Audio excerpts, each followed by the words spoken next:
qu'il n'y a pas un risque de relâchement Est-ce qu'il n'y a pas un risque de relâchement par rapport à, justement, à la prière pour se dire c'est cool. Pour se dire c'est cool, voilà. Jésus fait et tout ça. Un jour je vous salue, Marie, ça suffit. Et puis on arrête, voilà. Alors, il y aurait un risque de relâchement si on n'avait pas bien compris en quoi consistait la vie dans la divine volonté. C'est-à-dire si on était dans l'illusion. Hein. Il y a un très beau... Dans l'illusion. Alors, il y a une vérification, vous voyez. Il y en a qui s'imaginent vivre dans la divine volonté de manière permanente et ils sont dans l'erreur, ils sont dans l'illusion. Ça peut être dangereux comme vous dites, hein, et surtout très dangereux si on est fixé dans cette idée qu'on vit dans la divine volonté. Alors on ne peut rien vous dire, vous voyez, il y en a comme ça, on ne peut rien leur dire, ils sont dans la divine volonté, les gars, voilà, on baisse les chines. Nous, on passe à côté, ben on commence, moi, vous savez. Ils sont dans la divine volonté, on ne peut rien leur dire. Et ils sont dans l'illusion, ils ne peuvent pas avancer, ils ne peuvent pas s'en sortir. Ils sont satisfaits. Hein. Eh bien, pardon, ben ça, c'est pas... la vie dans la divine volonté implique une continuité d'actes. C'est une vie. C'est-à-dire... D'abord, il y a tout ce que et tout ce à quoi je dois renoncer parce que c'est ma volonté humaine. Je ne parle pas des vilaines choses, hein, déjà. Mais après, dans tout, là où ma volonté humaine est protagoniste, je fais ceci, je fais cela, je fais ceci. Dans tout, je dois laisser vivre et régner la divine volonté et mourir ma volonté humaine. Plus attentif, vous ne pouvez pas. Jésus même appelle ça le martyre de l'attention. Le martyr de l'attention. C'est au livre 2, chapitre 72, je crois. Alors, c'est très facile à vérifier. Si je pêche encore beaucoup, si je suis encore à la recherche de choses que j'aime, des goûts, des plaisirs, des hobbies, des machins, si tout est centré sur moi, etc., si j'ai du ressentiment pour des personnes, de la vengeance, de la méchanceté, je râle après mon voisin, après celui-ci, après celui-là, si je catégorise les personnes, si je juge, si je parle mal des prêtres. Oui, non, pas pour vous, hein, mais ça peut arriver. Et pourquoi vous riez? Ah ben, très bien. Ah ben, bravo. Hein. Non, si je parle mal des prêtres, du clergé, des gens, enfin, d'une manière générale, tout ça, voilà, si je ne fais... ben, je suis dans l'illusion. Ce n'est pas la divine volonté. Si je n'accepte pas les croix de la vie, qui font partie du plan de Dieu et qui est le mieux et la meilleure chose que Dieu puisse me donner. Les épreuves, les croix. Sainte Jeanne de Chantal souhaitait déjà à Saint François de Sales, je vous souhaite une charrette de croix, monseigneur.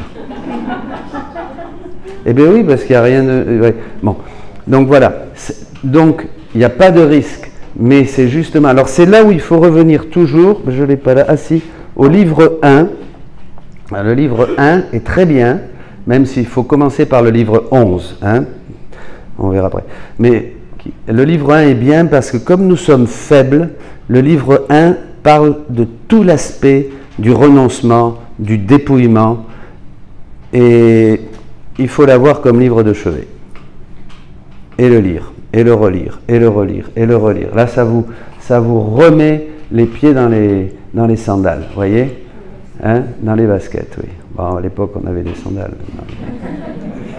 Et bon, et donc, voilà, ça c'est l'avantage, c'est pour ça qu'on a édité le livre 1 avec nouvelle traduction à partir de l'italien et les commentaires de Pablo Martin, de Salvador Tomasini et de votre serviteur. Donc voilà, ça c'est bien. Mais il vaut mieux, bon, pour terminer la parenthèse, il vaut mieux commencer par le livre 11, parce que le livre 11, c'est le changement. Vous saviez ça? Oui. On répète souvent ça, hein, il faut répéter, hein, pour ceux qui sont là. Le livre 11, après les 10 premiers volumes, c'est à partir seulement du livre 11 que Jésus va parler à Louisa de la divine volonté. Et là, il va commencer, après l'avoir éduqué dans les vertus pendant 10 volumes, parce que Louisa devait revivre toutes les formes de sainteté. Vous saviez tout ça? Non. Louisa devait récapituler toutes les formes de sainteté. Comme la Vierge Marie a dû récapituler toute l'espérance d'Israël, toutes les prières, tout ce que devait recevoir le Père pour donner le Rédempteur. La Vierge Marie. Louisa a dû vivre, c'est pour ça que Louisa a une vie tellement exceptionnelle, a dû vivre toutes les formes de sainteté pour construire le royaume de la divine volonté en elle, la première, voyez, et après que la porte soit ouverte pour tous. Et Louisa a dû donc vivre ça pour que le Père donne le don de la divine volonté aux créatures. Et le don du Rédempteur, le don de la divine volonté. Jésus dit, accrochez-vous, il va dire que la divine volonté, c'est plus que la rédemption. Pourquoi? Mais parce que toute l'œuvre de Jésus, tout ce qu'a fait Jésus, tout ce qu'a souffert Jésus, est justement pour que nous retrouvions ce que nous avons perdu, c'est-à-dire cette divine volonté œuvrante et agissante en nous. La rédemption n'est pas une fin en soi. C'était le chemin. Je suis le chemin. Pour que Jésus va tout refaire, il va mériter, il va tout refaire, il va glorifier le Père, et enfin le Père va nous donner, à la fin des temps, ce don du Saint-Esprit qui va achever toute sanctification, dit la prière eucharistique numéro 4, le don de la divine volonté, pour que vous puissiez faire des actes divins, dans les petites choses, manger, boire, balayer, dit Jésus, allumer le feu, dira-t-il. Des actes divins, pourquoi? Mais parce que ce n'est pas avec des actes humains que vous allez entrer au ciel, même si c'est héroïque. Même si vous faites des prières, madame, extraordinairement mystiques et belles, ça part toujours d'une volonté humaine. Par contre, quand vous allez prier comme Jésus prie, là, votre prière, elle entre tout de suite en Dieu. Parce qu'elle est de la même nature. L'acte est de la même nature. Hein? Et voyez, on revient là. Hein, le monsieur, le chien, le chien, le monsieur et Jésus. Qu'est-ce que vous allez faire? Vous allez avoir une divine volonté qui va vous permettre de faire des actes de la même nature que ceux de Dieu. C'est la deuxième épître de Pierre, chapitre 1, verset 4. Il vous rend participant de la nature divine. Mais on ne savait pas ce que c'était. Jusqu'où ça allait. Donc le livre 11, c'est le changement. La première partie est sortie et là, dans un mois, va sortir la deuxième partie. On va faire en 2 parties parce que non, ça aurait fait 400 pages et les gens se découragent quand ils voient 400 pages. Ouais. Mais il faut quand même lire. Voilà. Question subsidiaire, oui. Est-ce qu'il m'est resté, par exemple, je vais parler les humains.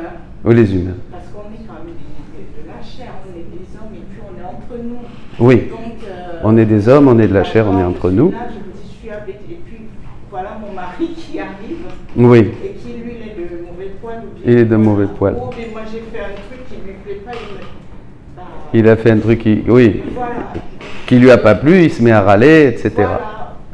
Dans la vie courante, parce qu'on a prévu, parce qu'il y a des moments où on peut avoir prévu des choses. Oh, oui, oui. On n'a pas le temps, ça vous fonce dessus.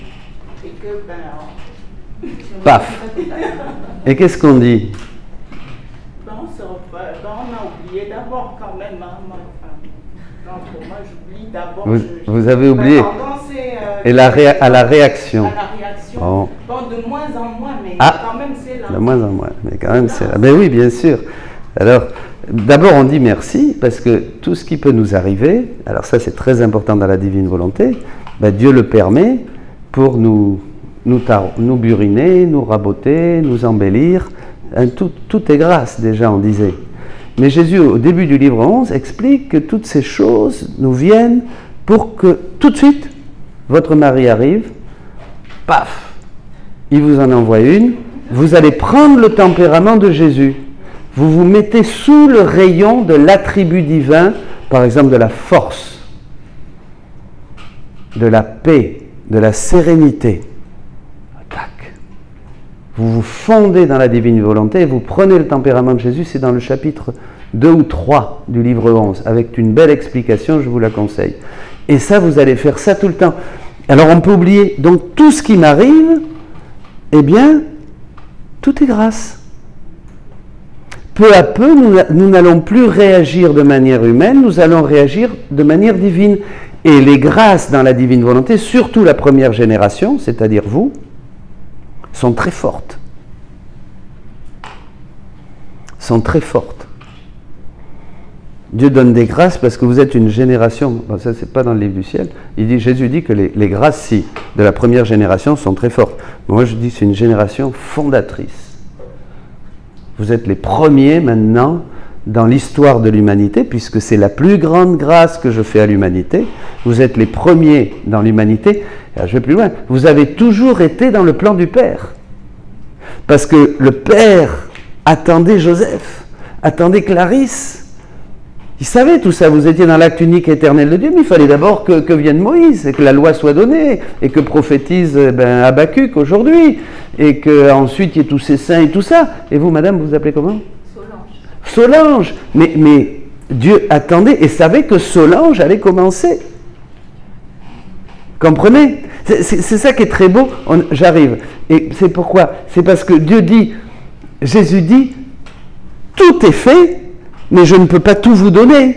Donc je vous donne goutte à goutte dans le temps. Voyez, Dieu va nous donner au long. Il dit, je ne peux pas tout vous donner parce que vous ne pouvez pas compter, c'est impossible. Donc il va nous donner goutte à goutte dans le temps. Voyez.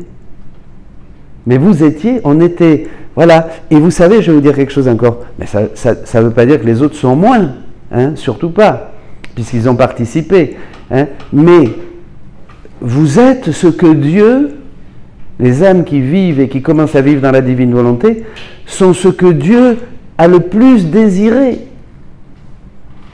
a le plus attendu, parce que c'est le triomphe de la divinité, la volonté humaine qui agit et fait agir la divinité. Jésus dit, c'est ça le triomphe, et ça ne peut se faire que dans cette grande effusion du Saint-Esprit qui commence maintenant, ce déversement, dit Jésus, hein, le déversement total du Saint-Esprit, puisqu'il donne à l'homme pas des petites grâces, pas des petites flammes qui lui tombent dessus, où tu parles en langue, où tu fais un miracle.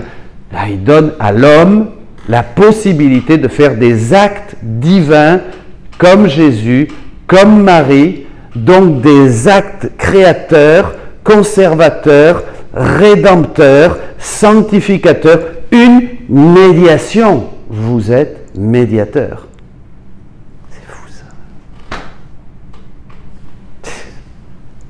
Qu'est-ce que vous voulez ? On a envie de pleurer quand on voit ça, quand on comprend ça. C'est trop beau. C'est trop beau. Et trouvez-moi une erreur théologique. Rien. C'est dans le catéchisme, je vous l'ai dit. Jésus nous a tous connus et aimés durant sa vie, son agonie et sa passion, et il s'est livré pour chacun. Il veut que nous répétions sa vie dans la nôtre, et la nôtre la vivre dans la sienne. Numéro 521. Bon, là, on a touché beaucoup de choses. Après, c'est que du condensé de chez condensé, mais après, vous réécoutez. Alors, vous savez, j'en profite, va sortir une clé USB où il y a les fondamentaux. Les fondamentaux, il y a un enseignement que j'ai repris de Salvador Tomasini, qui est le projet de Dieu, hein. Après le projet de Dieu, les dispositions, j'y suis ou j'y suis pas, un troisième. Après, il y a Gethsémani. Après, il y a les deux enseignements sur la parole de Dieu, le magistère et l'écriture. Vous voyez, tout ça, ce sont des fondamentaux qu'il faut écouter un après l'autre, tranquillement, et prendre des notes. Et c'est là où vous allez commencer à avoir des grandes grâces et des lumières, et ça va commencer à passer dans votre vie. Oui, la nouvelle Pentecôte. La nouvelle Pentecôte, c'est il n'y a pas longtemps en Bretagne. Et aussi là, ah oui, très important, là, Alors, mal enregistré, je demande pardon pour l'enregistrement, mais on a eu des soucis avec un micro qui faisait interférence sur ce petit micro. Sur les degrés dans la volonté de Dieu. Voilà. Donc voilà, il faut prendre du temps, il faut revenir un peu sur les bancs du catéchisme. Moi je conseille de prendre, je sais pas, 1 heure par semaine, un cahier, et puis vous commencez à écrire, à mettre sur pause et à voilà, apprendre. On ne peut pas écouter d'une manière distraite comme ça, vous voyez. Ça ne va pas porter du fruit. Ça ne va pas porter du fruit. Ça ne va pas descendre. C'est important parce que là, il ne s'agit pas d'une spiritualité, il s'agit de l'achèvement de tout ce qui est contenu dans le dépôt de notre foi, de tout ce qui est explicité et qui jaillit de Jésus et de l'Évangile. Ces choses qu'il ne nous a pas dit et que maintenant il nous dit. C'est ce qui est dit dans la prière eucharistique 4. C'est ça. Achèvement.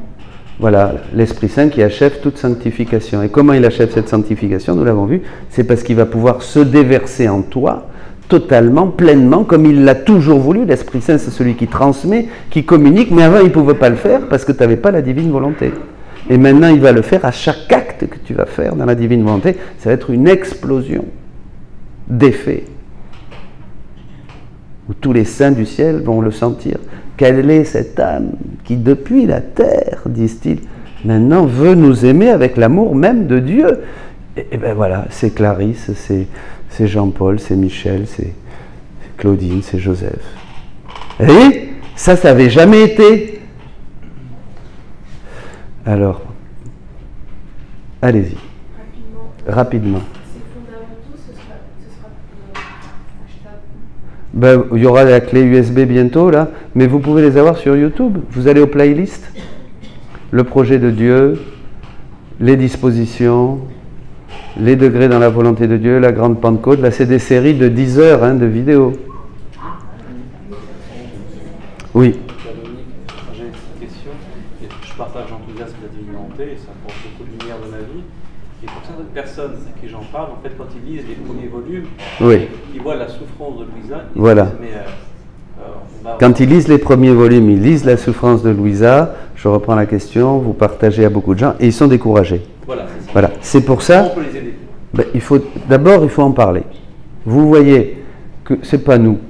Il y en a qui sont prêts. C'est un don, d'accueillir la divine. Moi, j'ai résisté pendant 5 ans. Donc, c'est un don. Donc, ils sont touchés. Ah oui, c'est bien ça.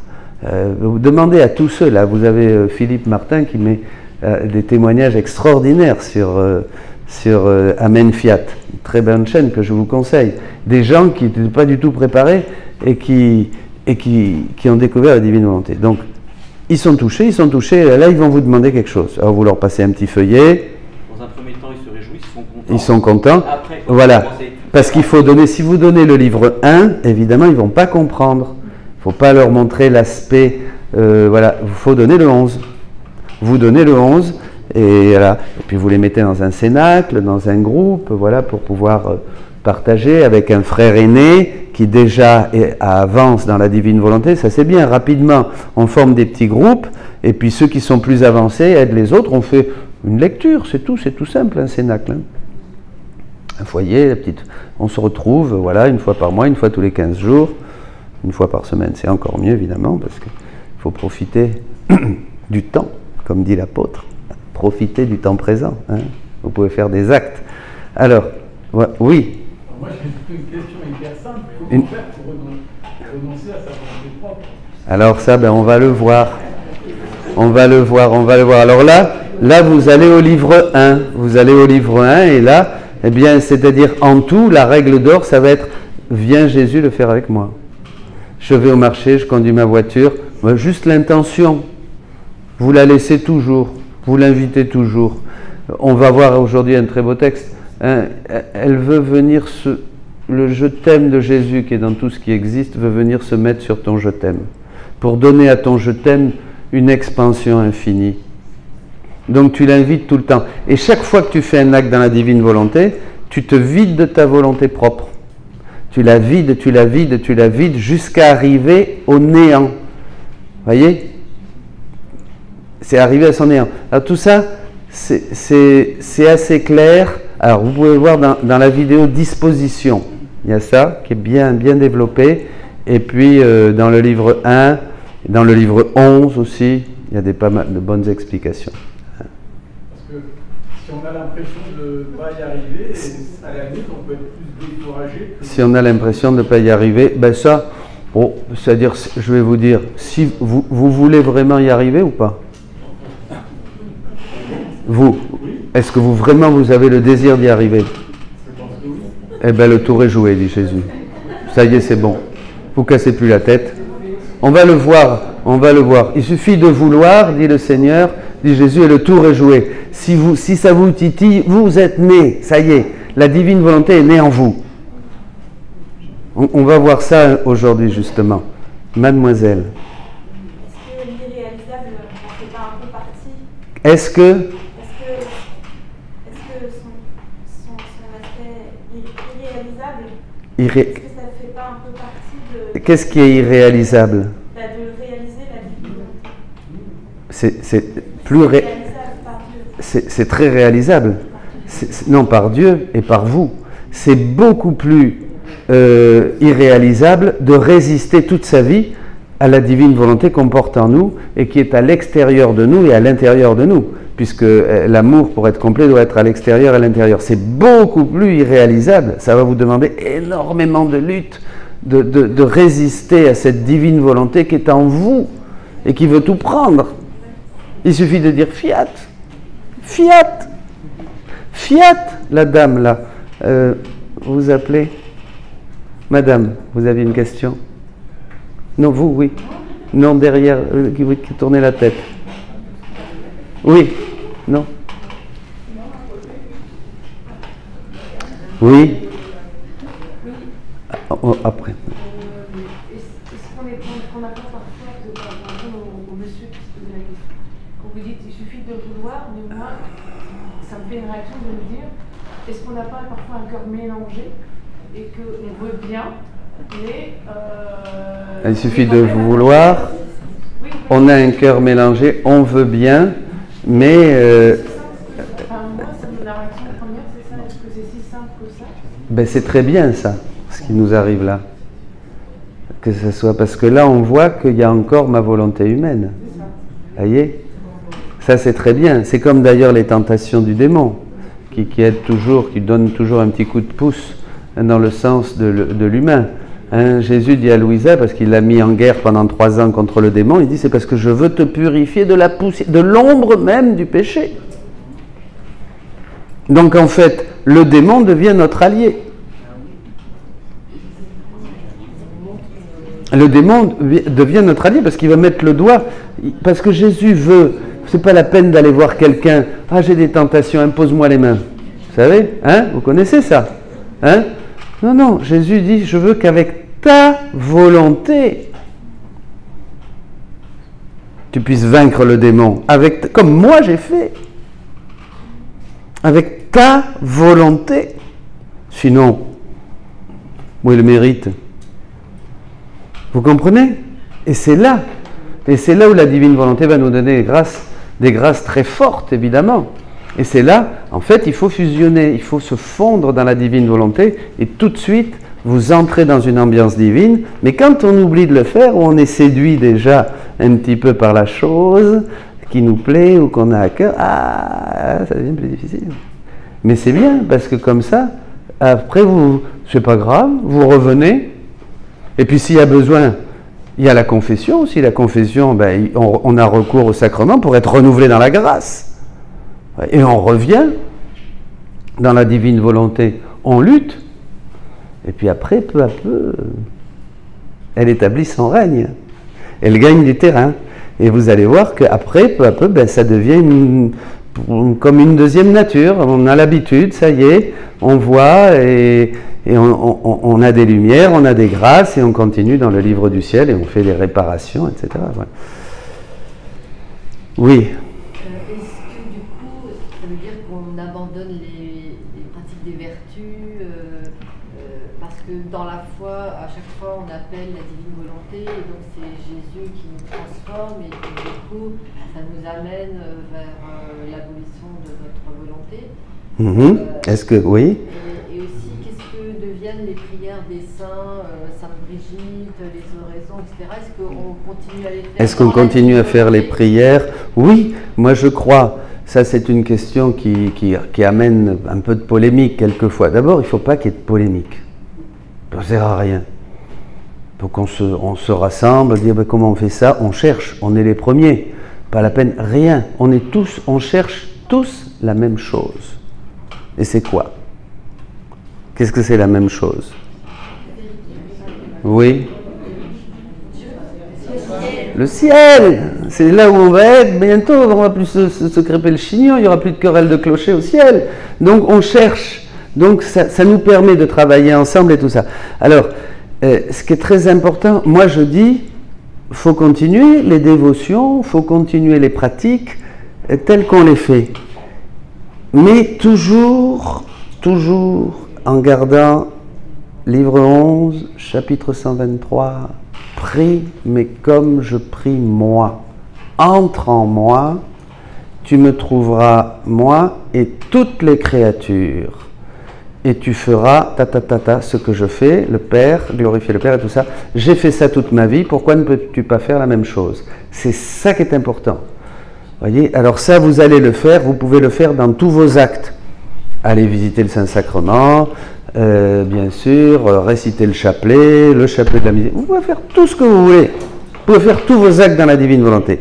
Mais il y a une chose qui va se passer, c'est que ça va se simplifier. Mais en plus, c'est pas quelque chose de nouveau, ça. Je le répète toujours, dans la vie flamme d'amour, Saint Jean de la Croix montre très bien qu'à partir de l'oraison de, selon le langage thérésien, de l'oraison de quiétude, il n'y a plus de plus en plus qu'une attention amoureuse à ce Dieu qui est présent en nous.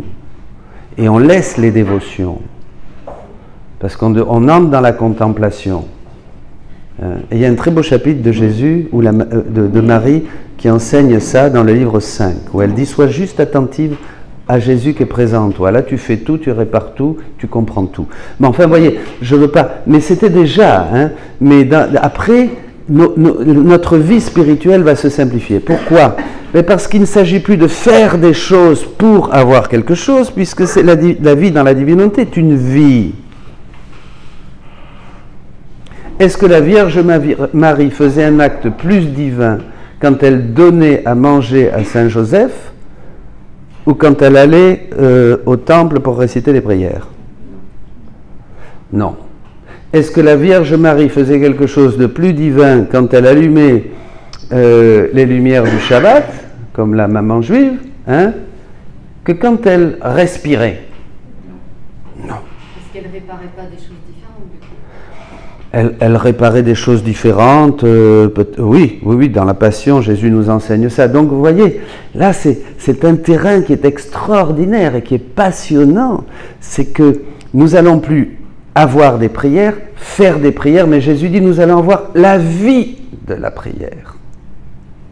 Ça rejoint ce qu'on dit, c'est-à-dire que c'est continu. Et ça, vous pouvez le pratiquer quand votre mari arrive de mauvais poil et qui vous en balance quelques-unes, là, bien truc, ben là, vous faites la même chose, et après vous allez faire, c'est fini, ben il est parti se coucher, Dieu merci, et puis vous allez tranquillement passer l'aspirateur, et vous faites encore quelque chose, et puis après vous allez faire votre prière du soir avant de vous coucher devant votre petite icône de la Vierge Marie, et vous allez faire ça dans la divine volonté, et vous faites encore quelque chose. Et tout ça, vous avez fait des actes divins. Parce que vous avez quoi? Quel est ce qui change l'acte? L'intention change l'acte, dit Jésus. Il suffit d'avoir l'intention. C'est pas beau, ça. Ça réjouit, hein? C'est magnifique. C'est merveilleux. Alors, la dame là-bas qui est au fond.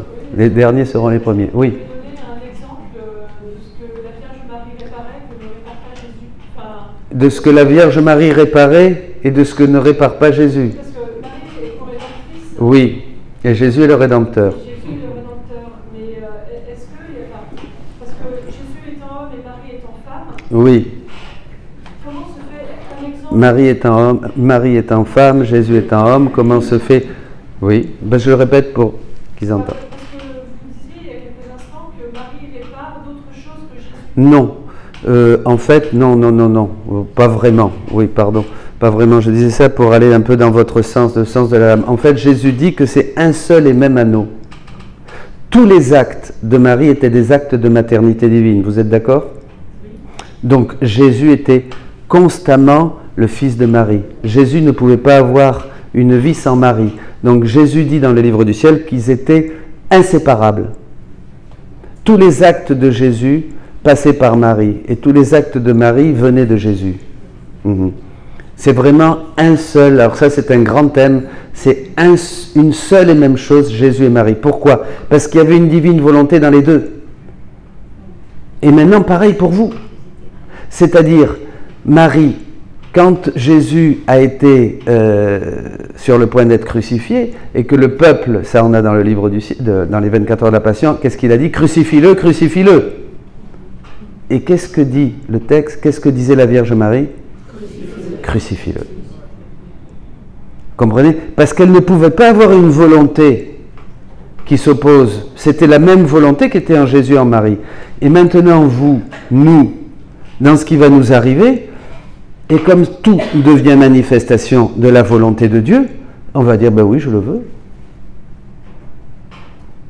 Je le veux. Ça va pas...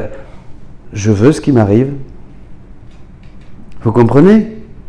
Et je vais même l'utiliser, puisque de toute manière, ce qui m'arrive a été vécu en Jésus. Jésus a tout vécu, toutes les souffrances, toutes les maladies, toutes les maux, toutes les joies, toutes les choses humaines, manger, respirer, marcher. Hein, c'est le premier-né de toute créature. Donc, je vais pouvoir, dans tout ce que je vis, faire du divin. Votre mari qui vient et qui râle et tout ça, ben, Jésus il a vécu ça, les gens de Nazareth se moquaient de lui, on a dit qu'il était ivrogne, on a dit qu'il avait un démon et tout ça, bon ben voilà. Chaque fois que se passe ça, ben, c'est une occasion pour Solange de répéter la vie de Jésus. Vous avez mal à la tête, vous pouvez prendre un Doliprane, ou vous lui dites non, Jésus a eu mal à la tête, et qu'est-ce qu'il a eu mal à la tête? Avec la couronne d'épines de toutes les pensées mauvaises de tous les hommes de tous les temps, parce que c'est ça qui réparait dans la couronne d'épines, je ne prends pas de Doliprane. Voilà, vous pouvez le prendre aussi, c'est votre choix. Vous voyez, donc vous pouvez tout vivre dans la divine volonté. Jésus a marché, quand vous allez au supermarché, eh bien vous marchez, vous prenez le pas de Jésus. Jésus a regardé, eh bien au lieu de regarder le voisin qui m'énerve, il met toujours sa voiture là, eh bien vous prenez les yeux de Jésus et vous le regardez avec un regard divin. Et là, vous regardez tous les hommes avec un regard divin, miséricordieux. Et là, vous réparez pour toutes les mauvaises actions que les hommes font avec ce regard qui est le regard de Jésus. Et vous donnez tout ça au Père pour le glorifier comme si tous avaient agi dans la beauté de la lumière de Dieu. Et toutes les grâces que vous renvoie le Père parce que vous faites un acte divin, voyez, parce que dès que vous faites un acte divin, évidemment, vous recevez les mérites de Jésus, les mêmes. Eh bien, ces actes que vous recevez, l'effet de ces actes, vous les donnez à tous les hommes. Vous influencez toutes les générations, passées, présentes et futures. Ils sont tous là. Ceux qui sont bien disposés reçoivent une grâce, grâce à Solange, grâce à ce qui s'est passé là ce soir-là avec ton mari. Hein, et les autres, eh ben, ils résistent, ils souffrent parce qu'ils s'opposent à cette explosion d'amour de la divine volonté en eux, et donc ils ne reçoivent rien. Mais quand même, vous avez fait quelque chose, et peut-être qu'au moment de la mort, ils diront fiat. De toute façon, il faut dire fiat au moment de la mort pour se sauver. Hein. Il n'y a qu'une chose qu'il faut accepter, même si on a péché toute sa vie, au moment de la mort, accepter la mort comme volonté de Dieu, voir la lumière, se repentir de tous ses péchés, et dire Seigneur, Amen, je te demande pardon. Et là, tu rentres au ciel.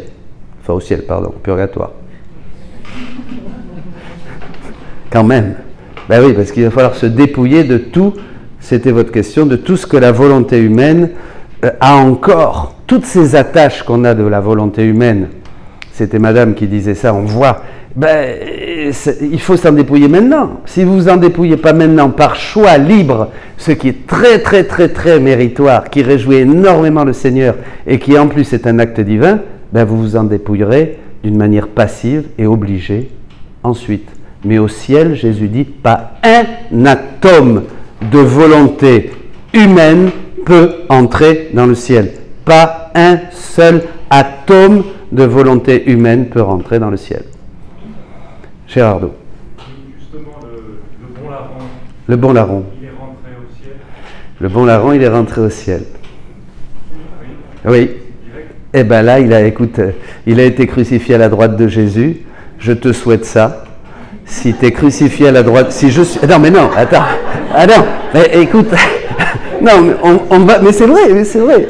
Et moi, en fait, bon, là, ça me ferait peur. Tu me dirais, ben là, ça va se passer tout de suite. Là, à la sortie de l'église, sur le perron, je vais dire, Seigneur, Vierge Marie, là, je vais invoquer tous les saints, du coup, là, parce que je ne vais pas y arriver.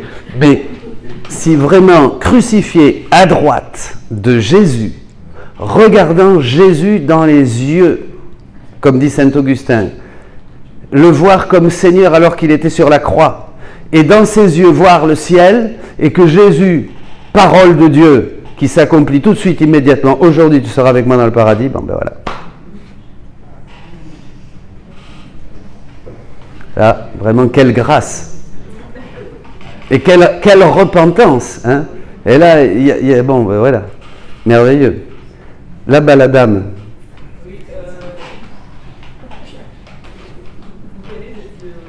Hein? Tout à l'heure. Oui. Vous avez dit que pas un seul atome. C'est Jésus qui dit ça. Pas un atome de volonté humaine peut entrer dans le ciel. Donc, je suppose que nous, bon, bien sûr, là, on va essayer de faire ce qu'on pourra, mais on ne va pas pouvoir arriver au néant par Jésus. Donc, je suppose que nous tous, nous ne serons pas plus d'avoir. Ça, j'en sais rien. Si tous vont passer par le purgatoire. Non, mais non, parce que faut pas penser comme ça. Faut avoir la confiance dans le Seigneur. Seigneur, en un instant, tu peux me préparer à paraître devant toi. Thérèse, encore, qu'on a cité la veille, qui en a fêté la veille. Vous allez me dire, mais alors jusqu'où on peut aller? C'est ça qui est très beau. Toi, jusqu'où tu veux. Jusqu'où vous voulez. Tu peux prendre de la vie de Jésus, tout est fait. Vous vous appelez comment? Constance. Hortense. Tout est fait. Hortense a été complètement refaite. C'est Jésus qui l'a, cette vie d'Hortense, cette vie que vous aviez au début et que vous allez avoir pour l'éternité. Ici-bas, tant que c'est dans l'acte libre, prenez ce que vous voulez. C'est extraordinaire, ça, c'est merveilleux et ça fait peur aussi à la fois. Tous les jours, je me dis ça, Dominique, prends plus. Là encore, tu aurais pu, oui, et je répare. Tant que vous êtes ici, en plus, vous pouvez réparer. Vous pouvez réparer ce que vous n'avez pas fait dans la divine volonté, dans le passé. Et vous pouvez réparer tous vos actes dans la divine volonté pour les redonner au Père et glorifier Dieu que vous n'avez pas glorifié. Vous êtes d'accord? Ce que vous ne pouvez pas avoir, ce sont les mérites de ce que vous avez fait, puisque dans le temps, vous ne l'avez pas fait dans la divine volonté. Mais vous pouvez réparer. Par contre, à partir de maintenant, vous êtes dans la divine volonté, vous pouvez avoir des mérites. Et tous vos actes dans la divine volonté sont des actes éternels. Ce sont des vies divines. Bon, ça on verra un peu, oui. Vous savez ça, madame. Il y a quelque chose que je n'arrive pas, je suis toujours contradictoire, c'est que notre quelque chose de contradictoire, oui. va rentrer par un atome de notre volonté propre oui. au ciel, et d'un autre côté, Jésus lui dit à Louisa, tout à l'heure vous avez dit que pour vaincre Satan, il veut qu'elle le fasse avec sa volonté. Oui. Je n'arrive pas. Oui, c'est-à-dire que Jésus a dit à Louisa qu'il veut vaincre, que tu dois vaincre Satan avec ta volonté propre, et après on a dit pas un atome de volonté humaine. Mais là, la volonté, quand nous l'utilisons pour vaincre le mauvais, nous l'écrasons et nous triomphons aussi de toutes nos passions. hein, avec notre fermeté et notre désir bien net, bien clair, de ne vivre que dans la divine volonté. Donc l'épreuve est finalement quelque chose qui va me faire grandir, etc. Et justement, pas un atome de volonté humaine, mais c'est-à-dire c'est la volonté humaine qui cherche ses goûts, ses plaisirs, ses commodités, les mélanges, hein, oui, non, un pied dans le royaume de Dieu et un pied un peu dans le monde. Vous voyez, on n'a pas fait des choix encore très clairs. On n'aime pas Dieu plus que toute chose. On n'aime pas Dieu sur toute chose. Sur toute chose. Vous voyez? Et ça, c'est difficile. Je vous prends un exemple qui, par exemple, va être difficile. Oui, j'ai mon fils et ma fille voilà, qui sont pas mariés, ils viennent à la maison avec le petit copain. Et bien, si j'aime vraiment Dieu plus que toute chose, j'accepte la baffe que je veux me prendre et dire non, tu viens ici marié ou pas? Paf.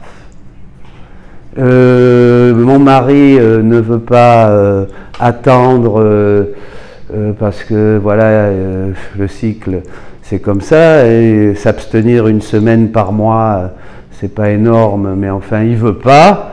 Donc comme je veux pas de soucis avec lui, eh bien je vais me faire comme dans une vidéo là, je vais me faire lier les trompes. Ça, tu n'aimes pas Dieu là. Ah, ça ne sert à rien d'aller à la messe et de faire des belles prières. Là, c'est aimer Dieu. Non, je ne vais pas me faire lier les trompes. Et je vais dire, c'est comme ça. Voilà. Je ne vais pas prendre de contraception non plus. Parce que la contraception, en fait, on se marie, on prend la contraception, c'est pour se défouler. Alors là, c'est bon, on est mariés. On ne peut plus rien nous dire. Vous êtes d'accord, on est mariés. Donc, on peut y aller. On prend la contraception pour ne pas avoir le risque de procréer. Ah, mais attention, procréer, c'est le plan de Dieu. Il a dit, multipliez-vous.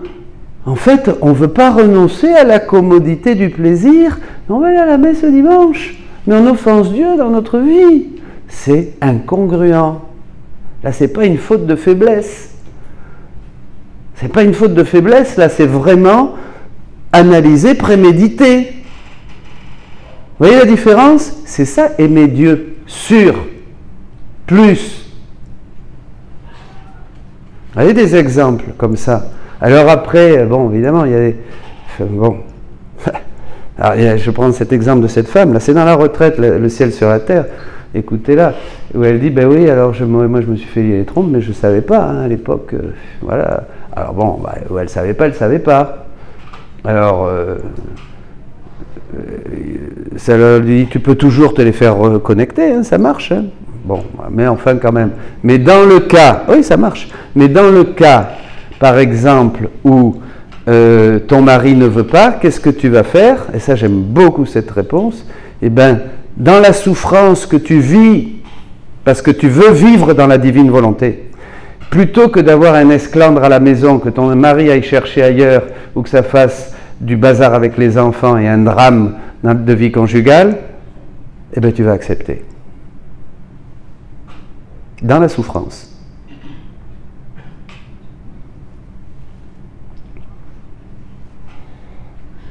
Vous voyez?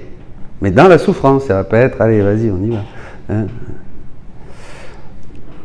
Vous voyez, donc, et c'est ça, aimer Dieu. Ça, c'est aimer Dieu. Et bien ça, c'est dans la divine volonté. Et c'est là où la volonté meurt pour arriver. Pourquoi? Parce que ce qui est important, c'est la finalité que vous cherchez. Dans tous vos actes, cherchez, regardez la finalité. Si la finalité est Dieu, feu vert. Dans tout, préparez la cuisine pour vos petits-enfants. Ils viennent manger. Quelle est la finalité? Leur faire un bon repas pour qu'ils soient contents. Qu'ils disent, ah maman, vraiment, tu nous as fait super, qu'est-ce qu'on a bien bouffé alors? Oh maman, elle est super et tout ça. Non, c'est pas la finalité. La finalité, c'est pas qu'ils soient contents, vous faites bien la cuisine, oui, c'est sûr, mais votre finalité à vous, c'est donner vie dans vos actes à la divine volonté. En épluchant les pommes de terre, en mettant les bons ingrédients. Le repas va être aussi bon que si vous ne le faisiez pas dans la divine volonté, mais l'intention est différente. Et l'intention change l'acte. tout ça, c'est extraordinaire. Hein. Là, c'est pratique, là.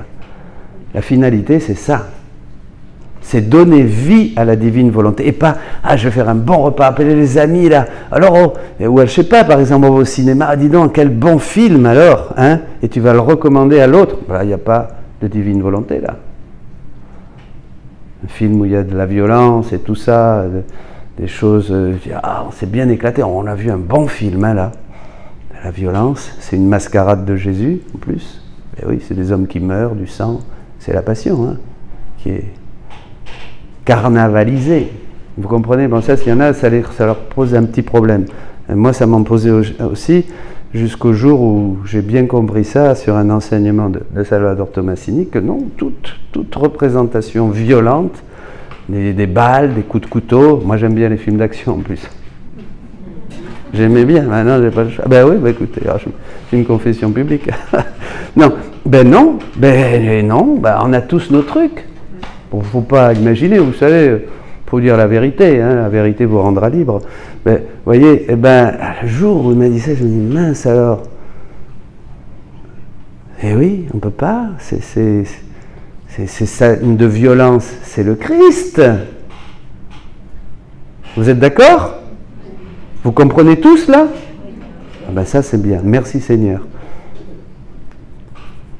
Eh oui, là c'est aimer Dieu plus que toute chose. Mais on trouve tous ces actes où, parce que là c'est pensé, le film... C'est déjà dans l'évangile, hein. Déjà dans l'évangile on dit tu ne vas pas regarder une femme et la désirer dans ton cœur. Si tu la regardes et que tu la désires dans ton cœur, tu as déjà commis l'adultère. C'est clair. Non mais pour la contraception... La contraception, c'est croissez, multipliez-vous.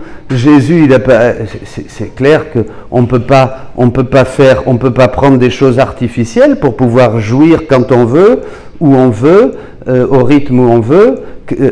C'est clair que c'est du péché. C'est pour. C'est assez clair, c'est vrai. Ça c'est clair. Il y a peut-être d'autres trucs qui sont plus subtils. Alors il y a des trucs qui sont peut-être plus subtils, il faut voir. Alors là, bon, il y a les cas particuliers, hein, faut voir. Parce que comme l'exemple que je vous disais, le mari veut pas, plutôt que d'avoir un souci dans la famille, la femme qui vit dans la divinité, elle accepte. Là, c'est un bel exemple.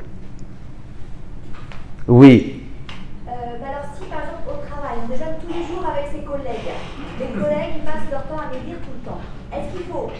Elle nous dit sa vie, je la connais, elle nous raconte sa vie là. Non, mais c'est une occasion de pécher parce qu'on entend des mauvaises choses, Ah oui. on peut glisser dedans.